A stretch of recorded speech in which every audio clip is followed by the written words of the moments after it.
Okay. You know what? I decided not to post Tuesday's class only because as we were out when I was reviewing it,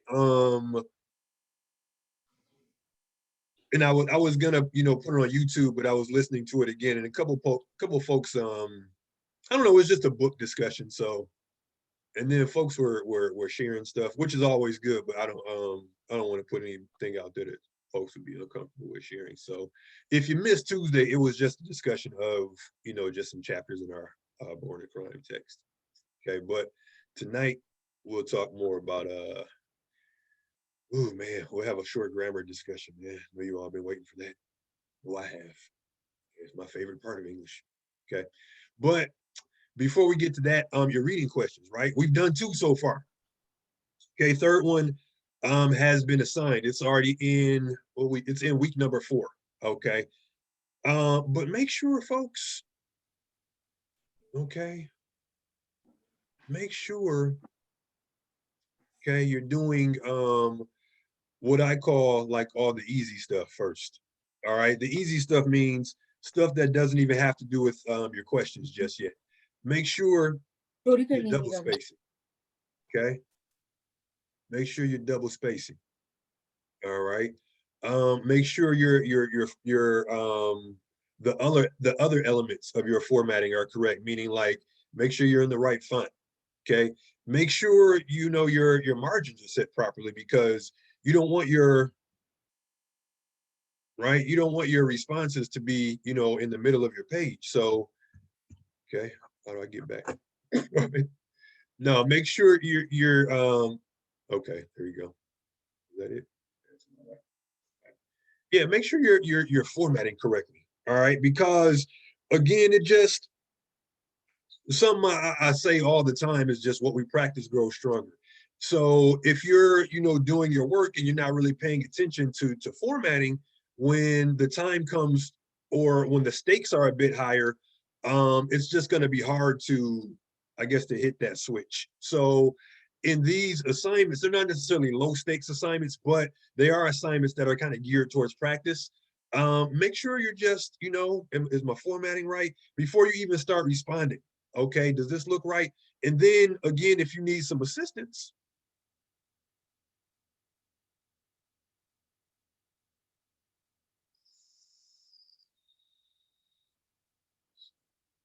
okay, if you need some assistance with formatting, all right, check out this module, MLA documentation resources.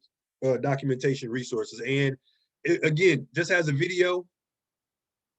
And this is actually me, setting up a paper in MLA format. All right.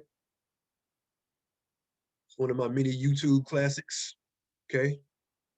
One view. All right. 1 inch, 1 inch margin, John, and everyone else. Okay. And if you're using Word, the margin should be defaulted to 1 inch. But if not, you can just you can check it in layout and then go to margins.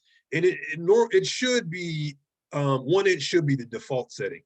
All right, but if it's not, you might have to go in and mess around with this. And then if it still doesn't look right, you may have to use your slide rule here on top. Okay, but yeah, just keep practicing that, folks.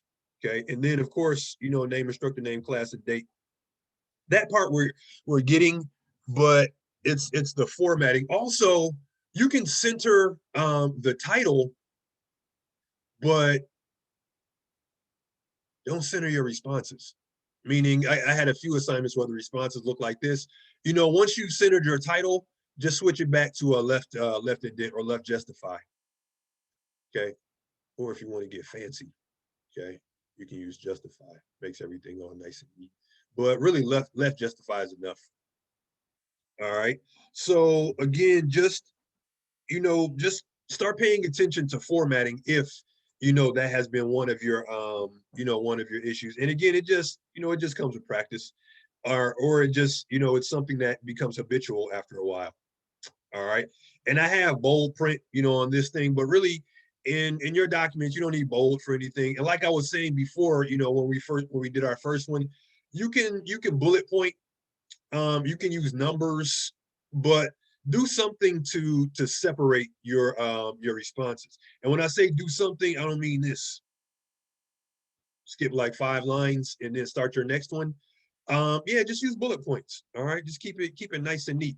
And I think a good frame of reference, um, when you think spacing, could be like your resume. A resume should not have like a ton of empty space. Meaning, like your employment history shouldn't look like this, where it's like you have one thing and then skip 5 spaces. No, it should be nice and neat and uniform. So you can kind of take that approach, with your assignments. Okay, take that approach with your assignments. Just think, nice, neat uniformity. Okay. Here's another. If you don't want the video, like if you're tired of hearing my voice, which is totally understandable. All right. Just look at this. Make yours look like this one. Okay. This is double spaced.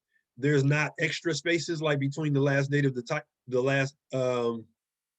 date and the title, and then there's not additional space between the title and the first line of text. So, and then this is how to get your page numbers in there. But use a frame of reference. That's fine. Okay. So this material, it's on D2L, right underneath the D2L tutorials module. And, just check this out. All right. It says documentation, but it's really more geared for formatting. And then here's another one. Okay. Really saying the same thing as the previous one I showed, but it's just saying it in a different way. Now, this one, of course, not in the right font. Okay. That's better. That's how it should look. Okay. So next reading questions, right? I shouldn't have to type on anybody's paper. Be mindful of formatting, or make sure you format your paper properly. You know what else I shouldn't have to write on anybody's paper? No need to retype the questions. Okay. Don't waste time retyping the questions. All right. Don't waste time retyping the questions. All right. Instead, put the question in the answer. All right. That has multiple functions. One, it helps you, become more specific in your responses. But also it sort of ensures that you're gonna respond in at least, you're gonna at least start with the complete sentence. All right. So when I mean put the answer put the question in the answer, why does Trevor's mother refuse to leave South Africa even in the face of apartheid? Noah's mother refused to leave South Africa because. Okay. Don't do this either for your response, because this is just not really I don't like proper English, improper English. These words have no meaning to me, or these phrases have no meaning to me. But there are like some awkwardly worded sentences like,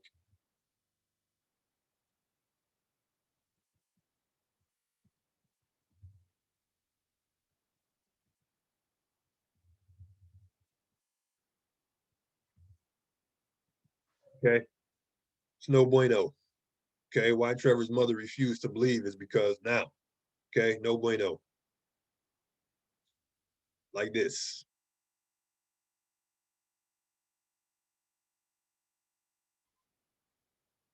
Can't see that. Robin, you mean you can't see it as in I'm not sharing the screen, or it's like the color that I'm using.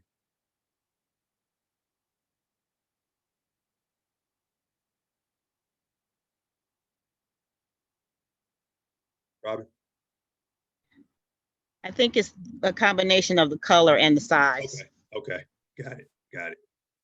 Now see, that's how I feel when you guys don't double space because it's hard for me to see. Let me zoom real quick, and then let me change the color. Is that better, or this is probably even worse? Man, don't make me use red. Okay, a little bigger. All right. But now, try not to begin in this way. Okay, why Trevor's mother refused. Try this. Noah's mother refused to leave South Africa because. All right.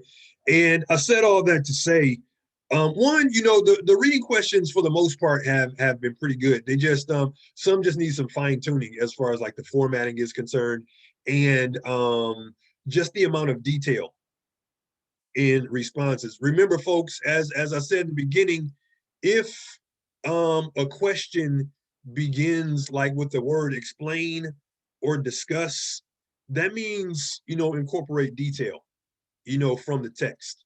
Explain what's going on. Provide some context, okay, to let the reader know, what's going on. All right. That means go beyond like a sentence is really what I'm saying. All right. And again, it's not just, to keep you busy, or it's not just to get you to write, an entire book, for these assignments. It is, geared to, again, just get you in that practice of, discussing and explaining, because you guys are going to have to write a paper about this book coming up. And the skills that we're developing now are going to help you put that paper together. And at the end of the semester, when you do your final assessment, these skills are going to pay off, even more. So, use these exercises to practice. Okay, use these exercises to practice, right? And then finally, proofread. Okay, proofread everything, man. When you send an email, proofread that. Okay, proofread your emails. Okay. Also, a little bit off topic, but when you email your teacher, say hello. It's not like a text message where you just kind of get right to it. Say hello, man. Your teachers are humans too, man. All right. That's the kind of stuff we talk about behind closed doors. All right. Hey, what are we doing tonight? All right. Now, okay, good people of English 1060. All right. Ooh, yeah. Let's get out our books. Okay. I'm gonna put the address in the chat, because okay, with the grammar stuff, it's a necessary evil, but I promise not to talk your ears off too much about this stuff. Even though we need it, though. We need it. Okay. And when you get signed into your book, right, meet me on page 314. Okay. Or if you don't have your book handy, or if you're on your phone or something where you can't, or you're on some kind of device where you can't open another tab, you can just look on with me. All right. I'm also going to go a little bit of retro. Let me see if I want to use any of this stuff just yet.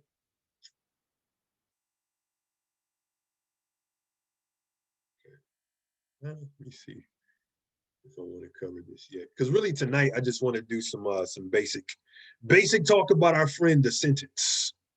All right. And then we'll pick it back up next week, especially after you guys have already submitted a draft, or after I've read your drafts.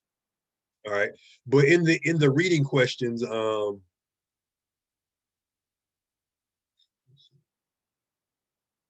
know what? I'll just do the slides tonight, and then hit the book stuff next week. All right. So yeah, right? Sentences. Okay. Um when you're revising an essay, you're going to look at it on multiple levels. Okay.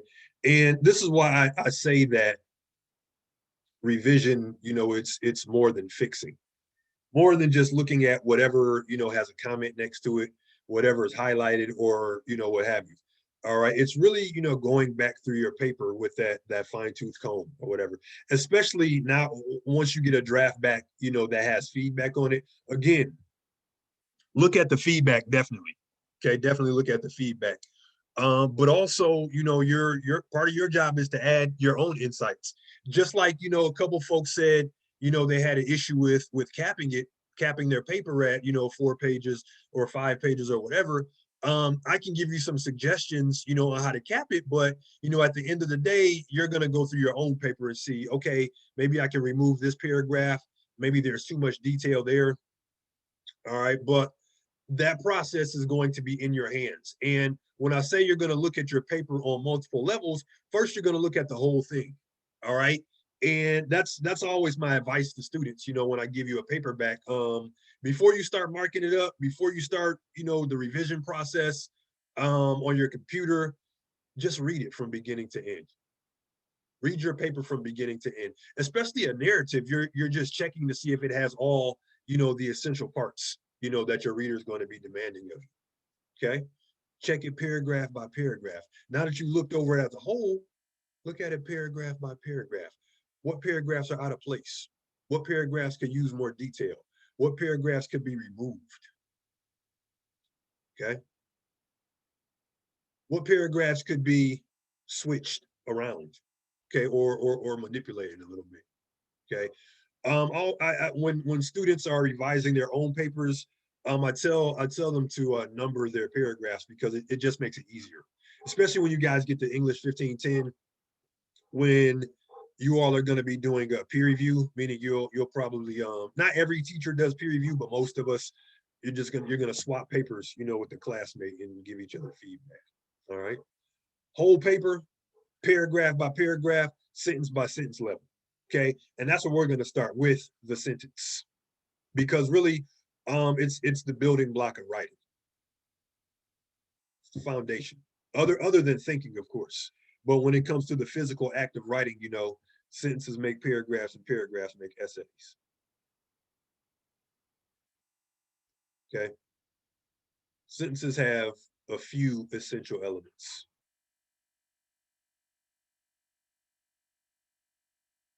Start with the capital letter, of course, obviously, right? But the thing is, with the capital letter, right? I think like in the age of texting, because I see it in papers all the time. In the age of like texting and social media, sometimes people forget, or it becomes so habitual, like not to capitalize things or to even look at things like that. It just becomes harder, when writing an essay. And in class, maybe I highlight it, maybe another teacher will circle it and ask you to fix it. But I think we just have to always be mindful of that, because again, sometimes that can translate over, or that can transfer over when you have to send that email, or when you're putting your resume together, or you're putting your cover letter together. So just again, just be mindful of that, be aware. Okay, start your sentences with the capital letter. Seems kind of obvious, seems kind of elementary, but you may be shocked at just how often people forget. Okay, where's my stuff? Okay, there's my stuff. All right. So starts with the capital letter. All right. Now, this is the important stuff. Okay. And this is stuff we might have heard before. Maybe it was a thousand years ago. All right. Or whenever we were in elementary, middle school. Every sentence, every complete sentence has a subject. Okay. The subject is the actor in a sentence. And I say it's the actor because it's the main I guess it's the main topic of a sentence. Noun, pronoun, okay, need that. All right, in order for a sentence to be considered complete.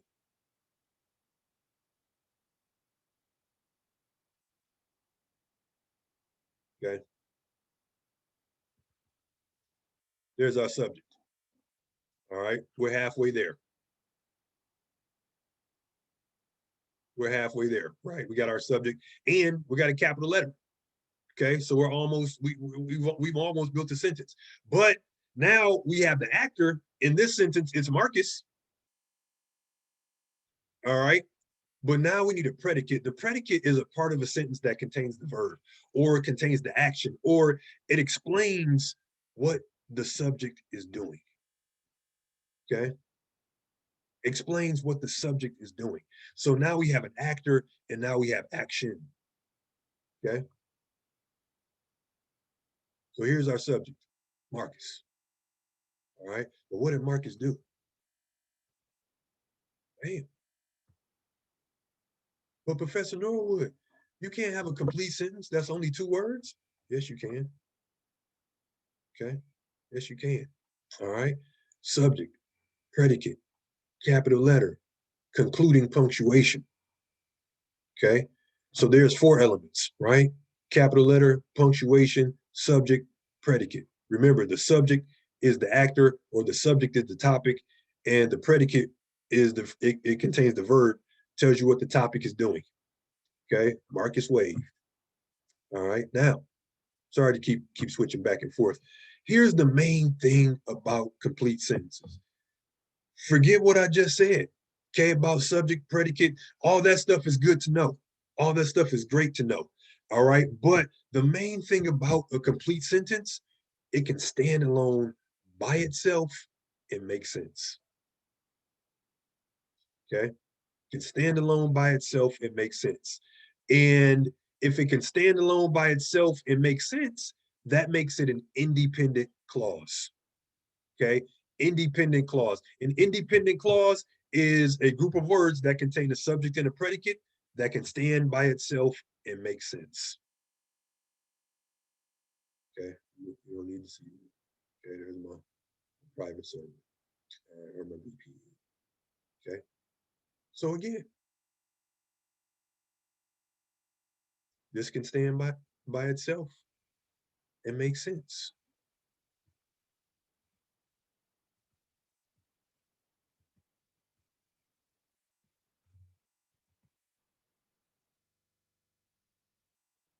Mm, mm, mm, mm. Okay. Subject, predicate, stand by itself, make sense. Okay.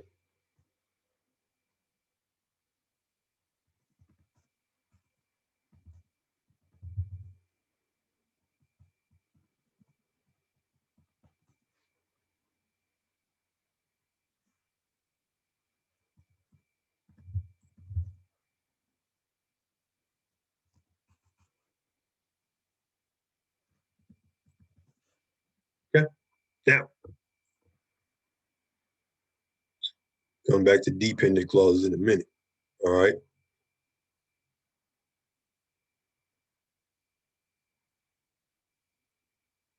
Okay. Now, when it comes to sentences, don't, like I was saying before, that last sentence and then this one in the example, only 2 words. All right. But again, it expresses a complete thought. Okay. She smiled. Okay. Marcus waved. Okay. That's it. All right. Now, okay. More about independent clauses. All right. Just like I said, group of words, subject and a verb that can stand alone and make sense. All right. And in each one of these sentences, right, the subject and the predicate is the same. We just added, more around it. But at the same time, okay, the subject and the predicate remains the same. And if we remove, all this other stuff, okay, we still have our independent clause here. All right. And it's the same here.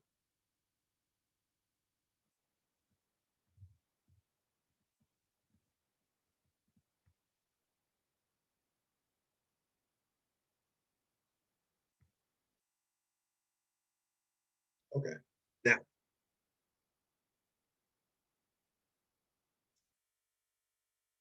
that was stuff that I think we all may have learned, at one point or another. All right. But this is what I see most often in papers. All right. So if an independent clause, can stand by itself and make sense, or stand by itself and be a complete sentence, no matter what the length, a dependent clause depends on either something to come before it or after it in order for that sentence to be complete. So a dependent clause cannot stand by itself and make sense. So if we look at this phrase or this clause, since it is raining, okay? since it is raining, right? Does that express a complete thought? No. Okay. Since it is raining, what are you going to do? Okay. Since it is raining, I will get my umbrella. All right. That's a complete thought. So now if we look at this third example, right? We have in this example, okay, we have a dependent clause and an independent clause. All right. Somebody in the chat, we'll call the first one like I am going to eat, we'll call that one, and then we'll call because I am hungry two. So which one of one and two are which one is the dependent clause? Phrase number one or clause number one or clause number two? Number You can just two. you can put oh you can say it or you can put it in the chat. Somebody was saying something. So is I am going to eat, is that independent or dependent?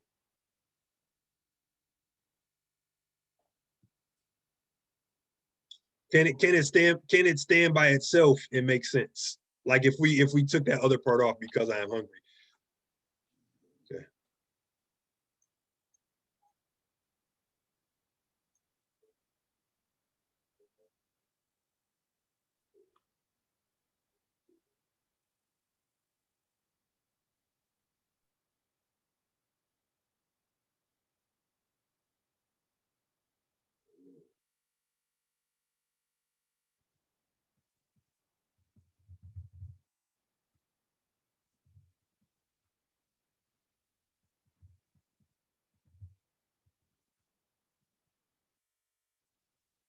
Okay. Just switched it to word. Dependent or independent? We'll say the folks.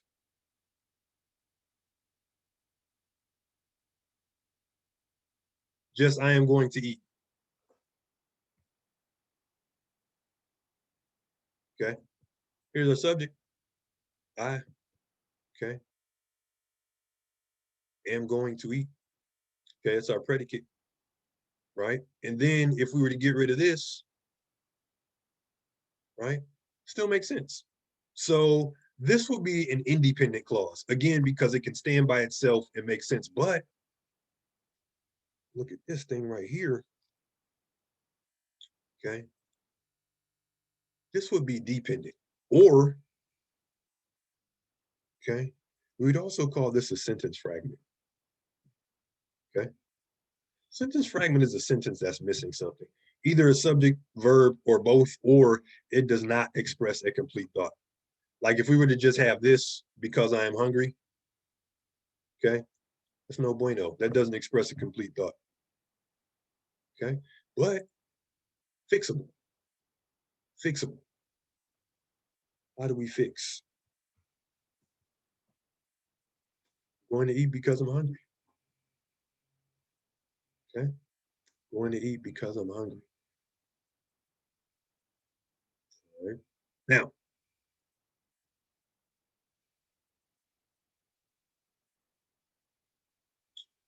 this is,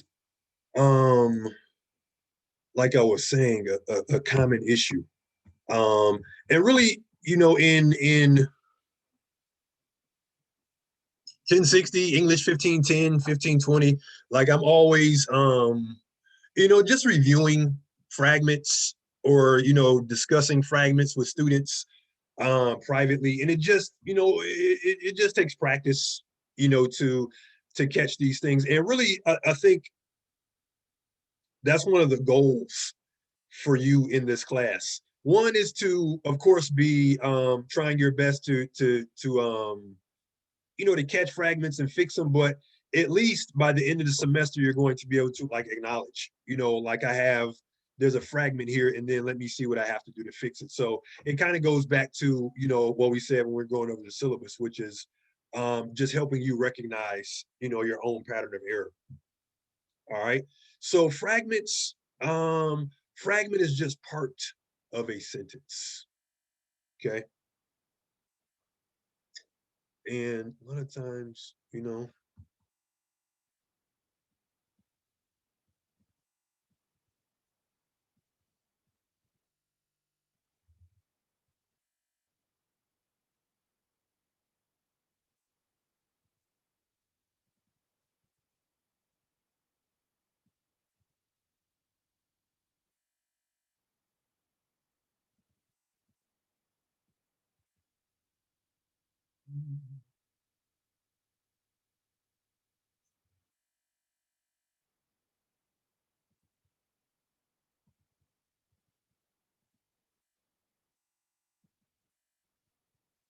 okay. A lot of times this is more of an example of what I will see either in an essay or even in some of the reading questions. And again, is fragments are an easy fix. A lot of times you can fix fragments just by joining. Okay. Oh, and this was the fragment. Okay. But a lot of times you can just fix fragments by joining. Okay. Trevor's mother refused to leave South Africa because it was her home and where she was raising her children. But sometimes I'll just see it, especially in early drafts, I'll see it like this. See it like this. And then now the this is sort of changing. It's definitely changed from when I was younger, but we're starting to see more and more sentences beginning with and. But typically, when you start a sentence with and, it's probably going to be a fragment. It's the same thing with which. Like if you start a sentence with which, and it's not a question, odds are it's going to be a fragment.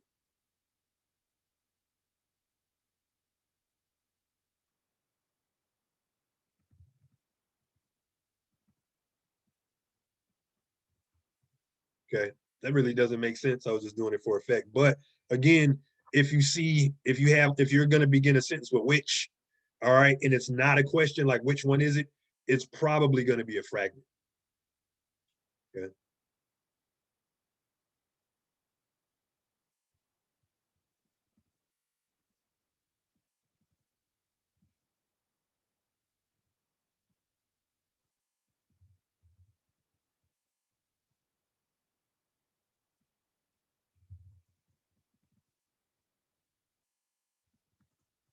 All right. So again, here's our fragment right here. Okay. And I'll go over this again when we go over this in more detail next week. But when you on your papers, like on your essays, if something is highlighted, in this color, that means it's a fragment. Okay. And again, we'll go back over this because there's some material I want to from the book I want us to hit on too. All right. But here's some fragments. Okay. Here's some fragments. Right. As soon as I understood the problem, period, I thought of a solution. Okay. As soon as I understood the problem, this is a dependent clause, meaning it depends on something to come before or after it. Okay. And can't stand alone by itself and make sense. All right. As soon as I thought of the problem, or excuse me, as soon as I understood the problem, I thought of a solution. All right. And again, okay, we can just fix it by joining. As soon as I understood the problem, I thought of a solution. Or I thought of a solution as soon as I understood the problem. Okay. So a lot of times when you have a fragment where your sentences or your dependent clause and your independent clause are separate, a lot of times the fix is just joining these two clauses. Okay, joining these two clauses. All right, and if we go back, I was not responsible. Okay, I wasn't, man. I was not responsible when I was 16 or 18 or 25. Yeah. Right, I was not responsible. Okay. Now, of course, you would probably need some more context for that, but technically it is a complete sentence. But again, this one is not. Okay. But just like we fixed this one by joining, we can do the same with this one. I was not responsible when I was 16. All right.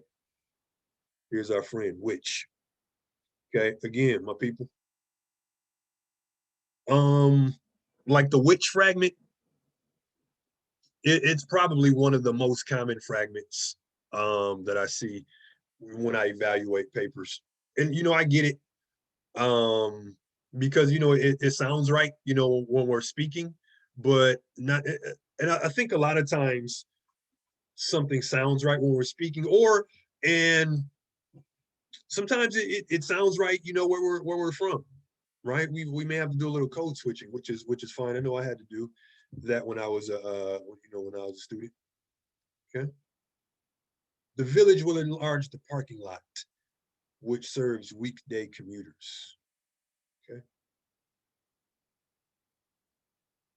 You take that period out, replace it with the comma. Okay. Let's rent the same movie that we saw last weekend.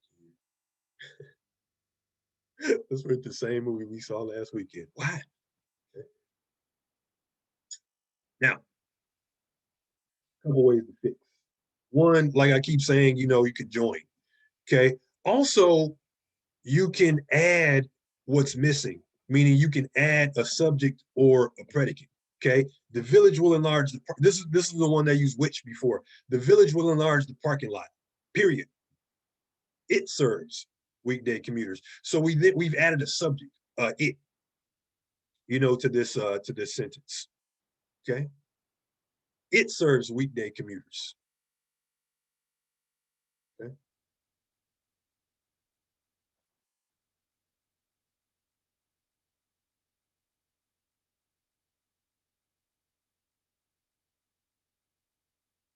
Now, all right. In addition to fragments, okay, I also see things like this.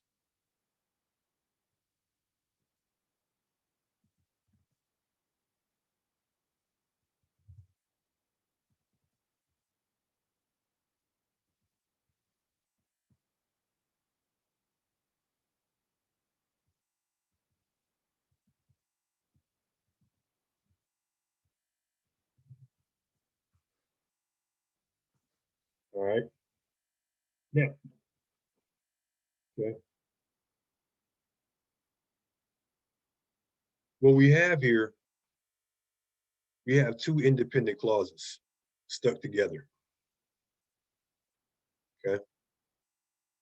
Two independent clauses stuck together. All right. Or two or more complete sentences stuck together. All right. With no punctuation. All right. And we call that, okay, we call that a run-on sentence. Or our when we get to our textbook material next week, our textbook calls them fused sentences. Okay. But run-on sentences, fused sentences express the same idea, meaning they're just two or more independent clauses stuck together without proper punctuation. Okay. My mother taught English for 10 years. I have been teaching for 12. Okay. Two complete sentences. All right. So one way we can fix this, make it into two sentences. Okay. Or let's see who remembers conjunction junction. What's your function, right? So another way to fix run-on sentences, like if we just like drop the comma in there, that would give us a comma splice. So if we put a comma between two complete sentences, or if we put a comma between two complete sentences, that gives you a comma splice.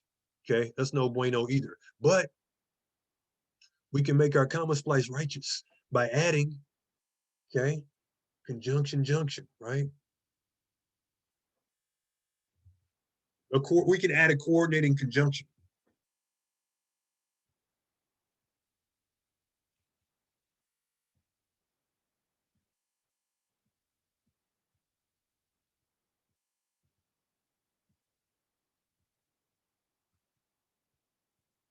Okay.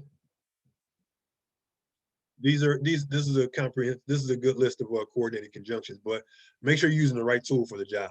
All right. So another fix, all right. And this one, now you want to be, you don't want to abuse the semicolon. And using a semicolon to separate complete sentences is technically right, but we also have to like take like flow into consideration.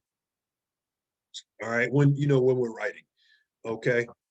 So, a semicolon, again, it's technically right, but it may not always be your best like stylistic choice. Okay? A run-on sentence occurs when a writer puts two complete sentences together without properly separating them, with punctuation. I attend OCC. My major is business administration. I am transferring to Wayne State in the fall. Okay. There's three sentences there, but we don't have any punctuation, any necessary punctuation there. Okay. Same thing. Simply inserting a comma between these two clauses creates a comma splice. Okay. Or actually these three clauses. Okay. I attend OCC, comma, my major is business administration, comma, I am transferring to Wayne State in the fall, comma. All right. Now, again, we have a couple of comma splices here. All right. Because each one of these, could stand by itself. It makes sense. I attend OCC. We could have a period right there. My major is business administration, another one. And then finally, I am transferring to Wayne State in the fall. All right. So this could actually be three sentences, which, again, would be technically correct, but we want some style points too. And we want our writing to flow smoothly. Okay. So again, like I was saying, you can separate these, into three distinct sentences. I attend OCC, my major is business administration, I'm transferred to Wayne State. Okay, that is fine. All right, that is fine. That is not wrong. Okay, but maybe as you're proofreading it, you say, you know what? Technically, this is right. It's grammatically sound, but maybe I want to make it flow a little bit better. Okay, bam, comma, followed by coordinating conjunction. I attend OCC, comma, and my major is business administration. Now we're still correct, but we made it flow a little bit smoother. And then we want to get extra smooth. Okay, extra smooth. How do we get extra smooth? We use transitions. Bam. Okay, transitions, and we'll talk more about transitions when we discuss paragraphing, because they're a significant part of paragraph coherence. But okay, transitions help us go from one idea to the next smoothly, or sometimes they can help us go from one sentence, to the next smoothly. All right, because that's really what coherence is about. Just like the flow of a paragraph, or the connection between your ideas and sentences. All right. So we can say, I attend OCC in the fall and my major is business administration. Also, I'm transferring to Wayne State in the fall. Okay. We can put it all together. We can make it smooth. Okay. Or, we can put all these sentences together into one sentence. Okay. And that doesn't mean just kind of gluing your words together. That means, maybe rewording the sentence. Okay. And that's another part of revision, right? Of course, you're going to be adding ideas into your paper, and maybe you're going to be cutting ideas, but also part of that process is figuring out, what's a better way to communicate this idea? Or how can I communicate this idea more clearly? All right. So that's what I mean by looking at your paper like from a sentence level. Of course, you're checking for fragments, run-ons, comma splices, and things of that nature. But you also want to make sure that you're communicating, as clearly as possible, right? You want someone, to read your paper, and you don't want them to be making like a face, throughout your paper. Okay. Or you don't want them to say, well, what did you mean here? Okay. Because maybe there's an awkward sentence construction. I am majoring in business administration at OCC. So we put these first two sentences together. I am majoring in business administration at OCC. Of course, you would probably want to spell that out, if it's your first time using it, Oakland Community College. And I'm transferring to Wayne State in the fall. Okay. Now, all right.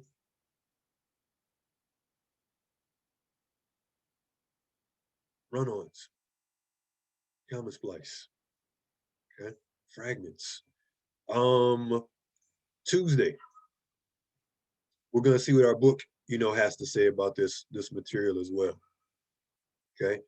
But I think, I know you guys haven't gotten your drafts back from me yet, but once you do, and you start reimagining your drafts, or you start, working on your next 2 pages, or you're getting rid of 2 pages, like some people. Okay, now, but try to try your best. I know this is new material. Try your best, to make your sentences, as clear and as complete as possible. And just like with all the things that we're doing this semester, it just comes from practice. And next week, right, we're gonna do some practices with sentences in inquisitive. Okay. I know I'm going to go in and change some dates around for inquisitive, but we are going to start doing, some of those practice exercises. And the first one we'll do is going to be related to sentences. So we can pick this discussion up, Tuesday. I promise not to say too much more about it, because I know this is like all fascinating material. Okay. Now, in the meantime, before I let you go, okay, before I let you go for the weekend, okay. If you want to go back over that material, or if you want just some guidance, on sentences, check out the week 3 module. This video, or actually these two, there's this YouTuber, Sean McLeod, and he does these little short videos that are about, really, he has a lot about just grammar related things, but I've just posted the ones about fragments and run-ons and comma splice. So, and these are about 2 to 3 minutes each. They're just good, like, micro lessons, about the material we were just talking about. So check out that week 3 module. Also, reading questions number 3.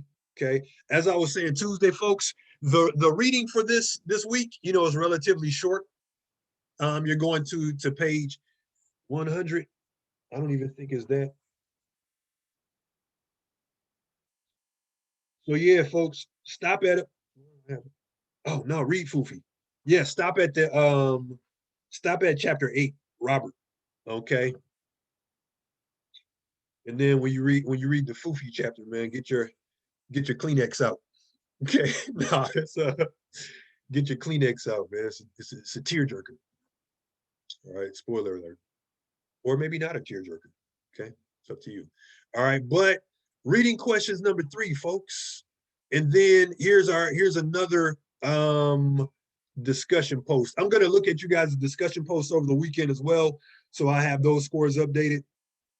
But yeah, you know, same thing as, like, well, almost the same thing as last week. Discussion question or discussion post, and then reading questions number 3. And as you're doing your reading questions, formatting. Okay, make sure you're double spaced, right? Make sure you're using enough detail if that's been like a recurring comment on, like, your first 2 reading questions. Okay, make sure you answer all parts of the question. All right. Don't retype the question. Okay, don't retype the question. And then, I was saying, I know we just, scratched the surface about sentences, but try to incorporate, some of this short lesson, into your work. Okay, at minimum, when you are doing your paper, go into editor and let editor catch some stuff for you. Okay, it'll catch some stuff. All right.